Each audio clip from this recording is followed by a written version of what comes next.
In my last vlog, I was explaining how John Dewey influenced the method of how we teach how to read. Now, to expand on this, I wonder if you realize that our current method of teaching how to read actually contributes to dyslexia.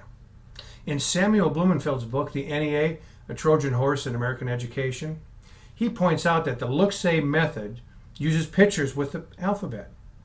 Now, and this is actually how dyslexia became a household word. How? Well, you see, pictures are processed on one side of the brain, while the alphabet is processed on the other. Now, this jumbles up in the brain, and one of the negative results is, you guessed it, dyslexia. Now, if you're not convinced, if you're not really sure, let's take a look at some real-life results. Before this look-say method was introduced, 1 in 1,000 Americans suffered with dyslexia. Today, according to the Dyslexia Institute, between 15 and 20% of American adults have some form of it. Do you realize that means around 150 to 200 times more people suffer from it today than when we taught reading phonetically only? And if that's not enough, way back in 1984, the Boston Globe estimated that 40% of American adults are illiterate. That's almost half of American adults. You know, a man named Rudolph Flesch, he wrote a book, Why Johnny Can't Read, and later he wrote Why Johnny Still Can't Read. And he warned our educational leaders way back then with 11 research studies showing the dangers and the inferiority of this method. It not only fell on deaf ears, but they began to discredit him, which is what liberals do. If they can't kill him with facts, they just discredit the person. Something I know about personally. So I truly hope this disturbs you as much as it did me.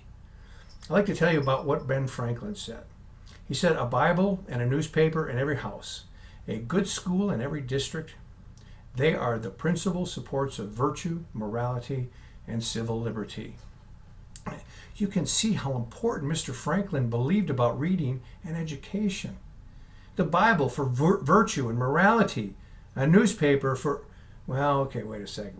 Remember back then it was a bit more reliable and honest than it is today, but a newspaper was to keep you informed, and the school was for knowledge of how America came into being and retain our civil liberties, and you needed to read our history to do that. Now, we have allowed all this to be taken away. So if we want to take America back the way it was intended, we must take our education system back, away from those who hate America. Bring back the basics to our education system and teach academics, not social subjects. That'll be the first step. And you can learn a lot more of this about this in my book, Public Schools, The Worst Case of Child Abuse in American History. It's a great book and a great read. Real short, can get through it quickly. My next vlog will be on discipline. So that's what we'll talk about next. Thank you for your time. Jim Blocky, Real Ed Aid.